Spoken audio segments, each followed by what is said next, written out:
1절에서부터 9절 말씀. 네, 우리 다 함께 합독하겠습니다. 네. 여호와께서 여호와께서 들으시기에 들으시기에 백성이 악한 백성이 말로 악한 말로 원망하며 원망하며 여호와께서 여호와께서 들으시고 들으시고 진노하사 진노하사 여호와의 불을 여호와의 그들 불을 중에 그들 중에 붙여서 붙여서 진영 끝을 진영 사르게 끝을 사르게 하시매 하시매 백성이 백성이 모세에게 모세에게 부르짖음으로 부르짖음으로 주물음으로 모세가 모세가 여호와께 여호와께 기도하니 불이 불이 꺼졌더라. 꺼졌더라.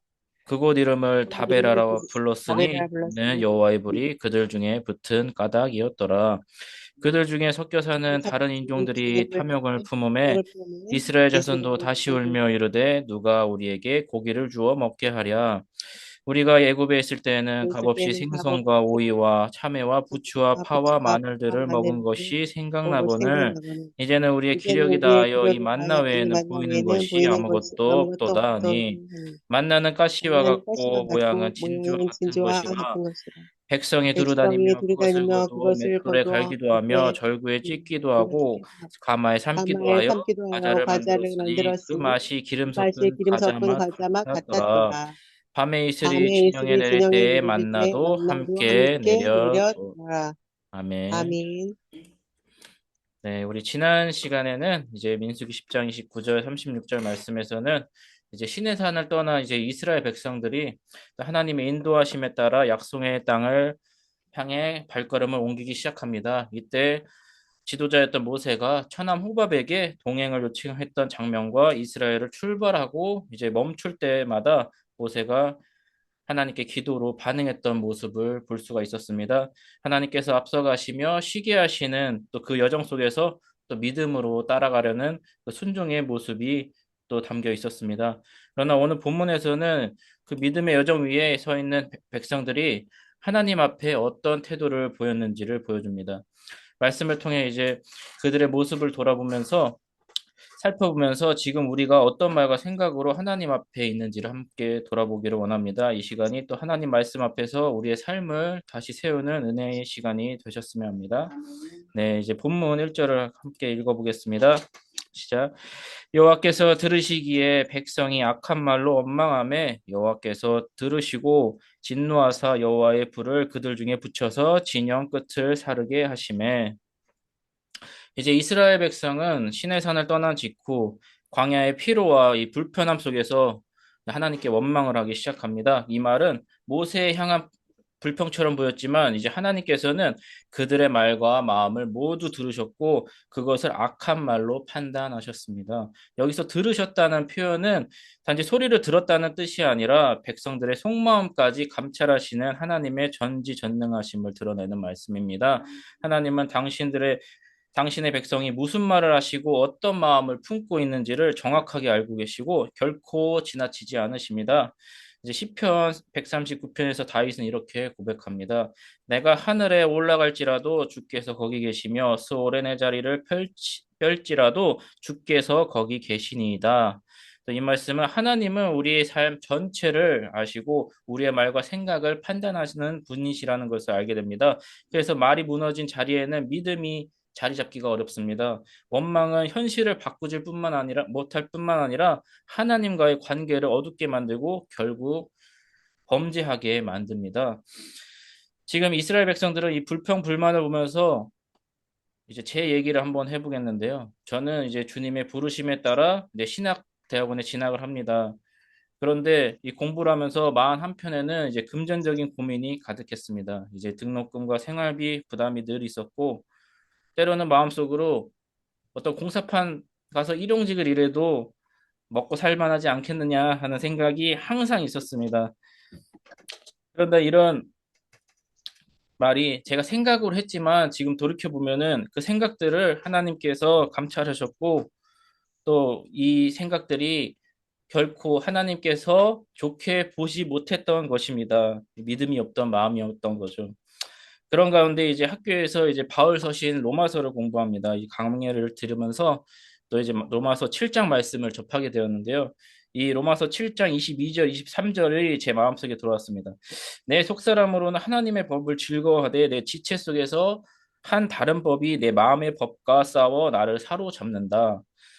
이 말씀을 깊게 묵상하면서 저는 깊이 깨달음을 얻었는데요. 우리가 예수님을 믿고 새로운 사람이 되었다 하더라도 여전히 내 마음 안에는 하나님을 따르려는 마음과 동시에 육신을 따라 살고자 하는 죄의 본성이 함께 존재하고 있다는 사실입니다. 바울은 이 말씀을 통해서 우리가 믿음으로 살아가고자 할 때에 마음 한편은 여전히 욕망과 불평이 자리 잡고 있다는 것을 분명히 말해주고 있습니다. 이 말씀 앞에서 제 마음을 돌아보게 되었고 또 하나님께 기쁨이 되지 못했던 생각들을 회개하기 시작했습니다. 또 하나님께서 들으시는 말은 단지 입 밖으로 나오는 말이 아니라 우리 마음에 담긴 생각과 태도까지도 포함된다는 사실을 또 깨닫게 되었습니다. 그 이후로 하나님께서 주신 길에 또 사명의 길에 집중하면서 이제 공부하게 되었고 또 하나님께서는 제가 이제 신학을 공부하면서 사역의 길을 준비하는 모든 여정 속에서도 필요한 것을 때때로 채워주시고 인도해 주셨습니다.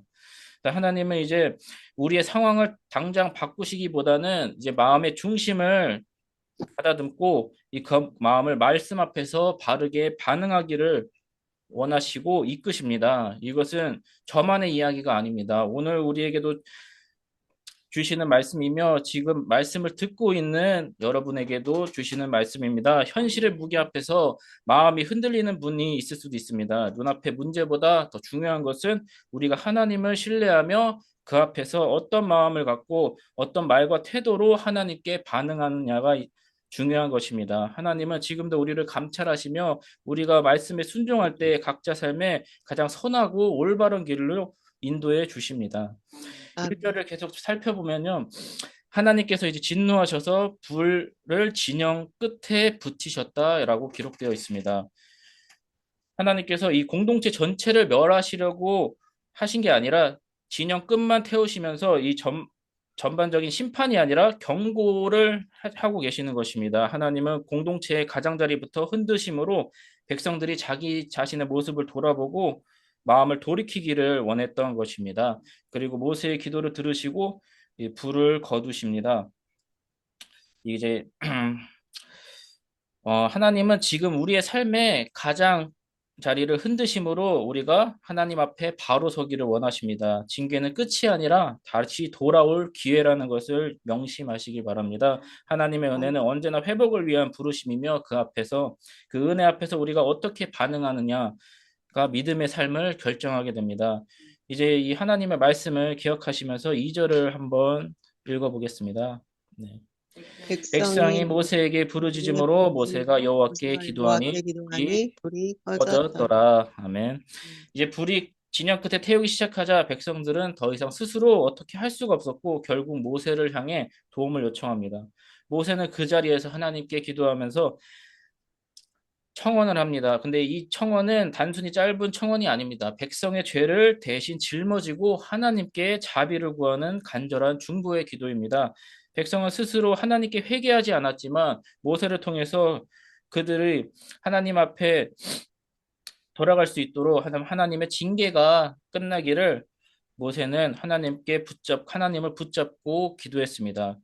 그러자 하나님께서 이 기도를 들으시고 불을 멈추셨습니다. 하나님은 불평하는 백성의 말도 들으셨고 기도하는 지도자의 목소리에도 응답을 하십니다.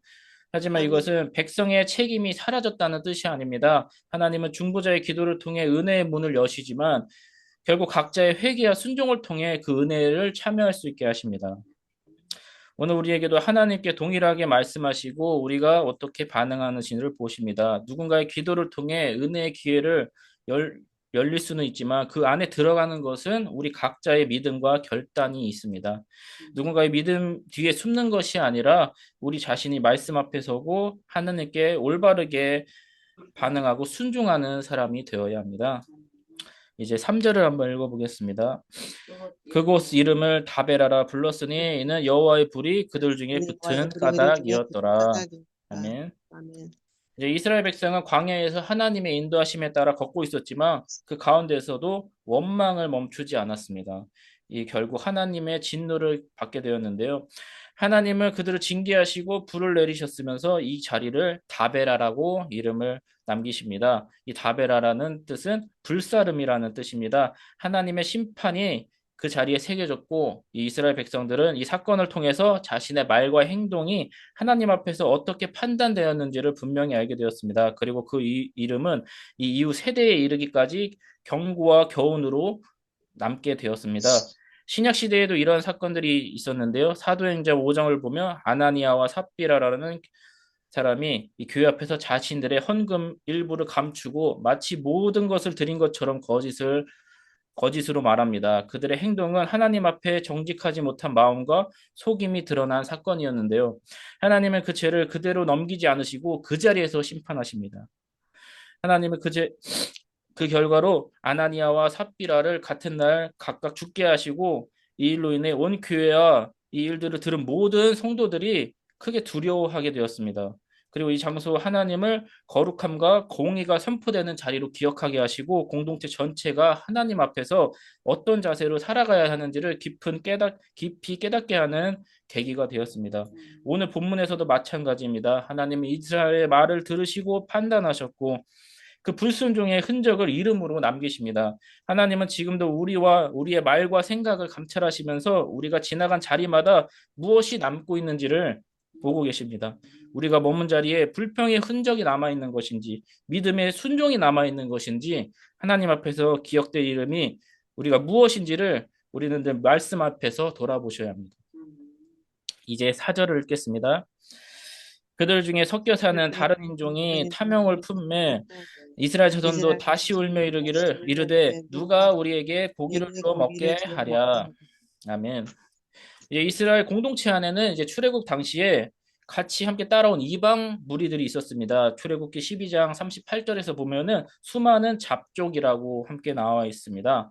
이들은 하나님의 기적을 보았지만 어떤 언약의 공동체로서 받아들여진 존재가 아니었습니다. 개수가 되지 않았고 어떤 기업이나 일들이 주어지지 않았습니다. 겉으로는 함께 있었지만 하나님 앞에서 구별된 자들이었습니다.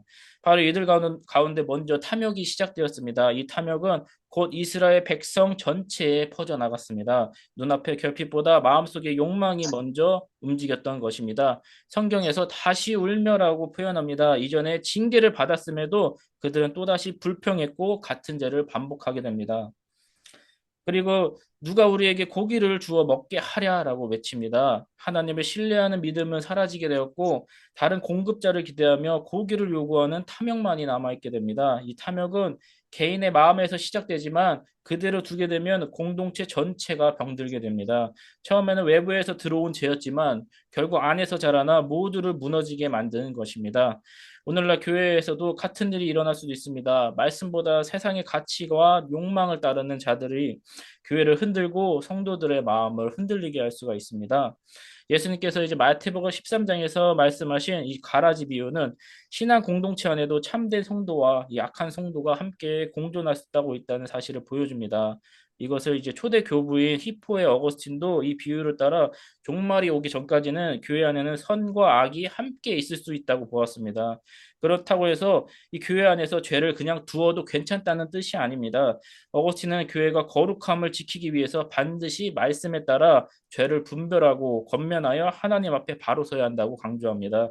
교회는 회개하고 은혜 안에서 자라가는 이들이 함께하는 곳입니다. 반복적으로 죄를 지으면서도 끝까지 자신의 죄를 돌아보지 않는 자들에게는 아무 죄지 없이 머무는 곳이 되어서는 안 됩니다. 이 교회 공동체에서는 말하는 이 가라지 비유는 회개의 기회가 열려 있는 사람들에게 해당되는 말씀이지 악을 끝까지 붙드는 자들을 허용하라는 말씀이 아닙니다.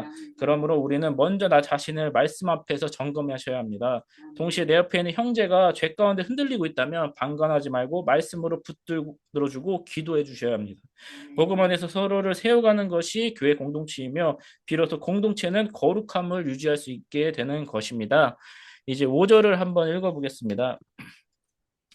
우리가 애굽에 있을 때에는 값없이 생선과 오이와 카메와 부추와 파와 마늘을 먹는 것이 생각나거늘. 아멘. 이스라엘 백성과 함께 살던 이제 무리들은 먼저 불평을 쏟아내기 시작하자 그들의 말에 영향받은 이스라엘 백성들도 애굽에서 먹었던 음식들을 떠올리며 하나님께 원망을 쏟아냅니다. 이 5절의 값없이라는 표현은 이스라엘 백성들의 기억이 얼마나 왜곡되어 있었는지를 보여주게 됩니다. 애굽에서 그들은 값없이 먹은 것이 아닙니다. 애굽의 종, 노예로서 고된 노동과 억압 속에서 견디면서 평생을 살아야 했습니다. 애굽 사람들은 이스라엘 백성들을 강제로 부리면서 벽돌을 굽게 하고 들판에 온갖 일을 시키며 괴롭혔습니다. 날마다 무거운 짐에 눌려서 사람답게 살 수 없는 처지에 있었습니다. 그 고통 속에서 하나님께 이제 부르짖었습니다. 그래서 하나님께서는 그들의 신음소리를 들으시고 기억하시고 모세를 보내시어 출애굽의 역사를 시작하게 하셨습니다. 그런데 지금 그들은 고통의 자리였던 이 애굽을 마치 풍요롭고 평안했던 곳으로 기억하고 있습니다. 하나님께서 인도하시는 현재의 길을 원망하고 있는 것입니다. 앞서 말씀한 대로 그들이 애굽에서 그리워한 이유는 기억이 왜곡되었기만 때문은 아니었고, 이 왜곡된 생각은 하나님의 구원하신 은혜보다 죄의 자리였던 과거가 더 소중하게 여긴 마음의 문제였기 때문입니다. 하나님의 인도하심을 의지하지 않고 옛 삶으로 돌아가려는 그들의 모습은 말씀을 따르지 않는 불신앙적 태도였습니다. 이스라엘의 모습은 참 어리석게 보이지만 우리가 하나님 없이 세상과 욕망을 붙드는 모습을 돌아보면은 결코 이 이스라엘 백성과 다르다고 말할 수가 없습니다. 우리가 예수 그리스도 안에 죄와 죽음에서 건진받았다고 말하면서 다시 세상의 욕망을 부러워하고 따라가려고 하고 하나님께서 주신 은혜보다 육체의 만족을 더 가치 있게 여긴다면은 우리 역시 출애굽한 이스라엘 지금 백성들과 다를 게 없게 되는 것입니다. 애굽을 기억하고 돌아가고 싶어 했던 그들의 마음에는 하나님 없이도 채워질 수 있다고 믿었던 이 육체적 쾌감과 자극적인 기억만 남아있게 된 것입니다. 하나님께서 오늘도 우리에게 말씀으로 인도하시고 이 광야 같은 세상 속에서도 은혜를 주십니다. 예수 그리스도께서 우리의 죄를 건지셨고 지금도 말씀으로 먹이시며 영원한 하나님의 나라로 이끌고 계십니다. 눈앞에 보이는 조건보다 십자가에 구원하신 주님을 붙드는 삶으로 가는 것이 진정한 믿음의 길입니다. 다시 애굽을 바라보는 자가 아니라 하나님을 나라를 소망하며 말씀 앞에 서는 여러분들이 되시길 바라겠습니다. 이제 6절을 한번 읽어보겠습니다. 이제는 우리의 기력이 다하여 이 만나 외에는 보이는 것이 아무것도 없도다 하니 이제 이스라엘 백성은 자기들이 이제 기력이 다했다고 말합니다. 하지만 이 말은 단순한 몸이 지쳤다는 의미가 아닙니다. 광야의 삶에서 당연히 고된 생활로 지친 거는 분명했지만 실제로 더 깊은 문제는 그들의 마음과 신앙이 하나님 앞에 향하지 않았다는 데 있습니다. 하나님께서 날마다 주시는 만나가 있었음에도 불구하고 그들은 더 이상 그 만나를 은혜로 만족하지 못하고 귀하게 여기지 않게 됩니다. 오히려 그들은 애굽에서 자극적이고 익숙했던 삶을 떠올리면서 지금 받는 하나님의 공급이 무가치함으로 여기고 있습니다. 하나님이 손으로 주신 이 귀한 양식을 앞에 두고도 마음은 이전의 욕망으로 돌아가고 있던 것입니다. 광야는 하나님께서 인도하시는 은혜의 자리였지만 그들의 자리에는 감사보다는 불평불만이 입에 담겨져 있습니다. 이 장면은 단지 이스라엘의 과거의 이야기가 아닙니다. 오늘도 우리에게 신앙의 자리에 있으면서 하나님께 주시는 말씀과 은혜에 감사하지 못하고 오히려 세상의 자극과 만족과 또 큰 것을 귀한 것으로 여긴다면은 우리의 입술에서도 똑같은 불만이 나오게 될 것입니다. 마음이 하나님을 향할 때 비로소 다시 은혜를 경험할 수 있고 또 믿음의 길이 또 감사함으로 채워지게 되는 것입니다. 계속해서 7절을 한번 보겠는데요. 네, 같이 읽겠습니다. 시작. 만나는 가시와 같고 모양은 진주와 같은 것이라. 하나님께서 이 내려준 이 만나는요, 외형적으로 정결하고 깨끗한 모습이었습니다. 까치처럼 작고 단정했으며 진주처럼 고운 색을 띤 모습은 광야 한가운데서도 하나님이 얼마나 세밀하게도 백성을 돌보셨는지를 보여줍니다. 이 음식은 부정하거나 천하게 여길 만한 것이 아니었고 하나님이 치기 택하셔서 내리신 거룩한 양식이었습니다. 네, 8절을 한번 읽어보겠습니다. 백성이 두루다니며 그것을 거두어 맷돌에 갈기도 하며 절구에 찢기도 하고 가마에 삶기도 하여 과자를 만들었으니 그 맛이 기름 섞은 과자 맛 같았더라. 맞더라. 하나님이 주신 만나는 한 가지 방식으로 먹는 음식이 아니었습니다. 백성의 입맛에 따라 조리할 수 있도록 주신 귀한 양식이었습니다. 맷돌에 갈거나 절구에도 찢고 가마에 삶아 과자로도 만들 수 있었고 이 맛은 고소하고 기름진 과자 같다고 성경은 말합니다. 하나님께서 백성들의 생존뿐만 아니라 먹는 즐거움까지 만족할 수 있도록 주어진 이 양식이 였던 것입니다. 그럼에도 불구하고 이 이스라엘 백성들은 하나님께서 주신 이 만나를 하찮게 여기면서 불평불만합니다. 음식이 질렸다는 말이 아니라 이 하나님께서 날마다 주시는 은혜를 더 이상 은혜로 받아들이지 못했다는 것입니다. 마음이 하나님을 향해 있지 않으면 아무리 좋은 것이 주어져도 만족하지 못합니다. 이 자극적인 과거의 기억만 떠올리게 되고 하나님께서 지금 인도하시는 길을 원망하게 되는 것입니다. 오늘 우리도 말씀을 들으면서 만족하지 못하고 다른 것을 찾아 마음이 흔들리고 있는 것이 있습니까? 신앙생활이 지루하게 느껴지고 말씀이 우리를 필요로 채워주지 못하는 것처럼 여겨질 때가 있습니다. 그러나 예수님께서 말씀하십니다. 나는 생명의 떡이라고 말씀하십니다. 요한복음 6장에서도 이 그 말씀을 듣고 많은 무리들이 등을 돌렸을 때 예수님은 제자들에게도 물으십니다. 너희도 그러느냐 가려느냐? 그때 베드로는 이렇게 고백합니다. 주여 영생의 말씀이 주께 있사오니 우리가 누구에게로 가오리이까? 이 고백은 말씀 외에는 다른 길이 없다는 절박한 고백이었습니다. 다른 대안이 없기 때문이 아니라 말씀이 곧 생명이기 때문입니다. 우리도 이 고백 위에 서셔야 합니다. 은혜가 작게 느껴질 때 그 자리를 떠나는 것이 아니라 더욱더 말씀을 붙잡고 믿음으로 고백해야 할 때입니다. 하나님께서 주신 말씀의 은혜가 우리의 삶의 가장 귀한 것임을 그 믿는 그 자리가 바로 생명의 길인 것입니다. 이제 구절을 한번 읽어보겠습니다. 밤에 이슬이 진영에 내릴 때에 만나도 함께 내렸더라.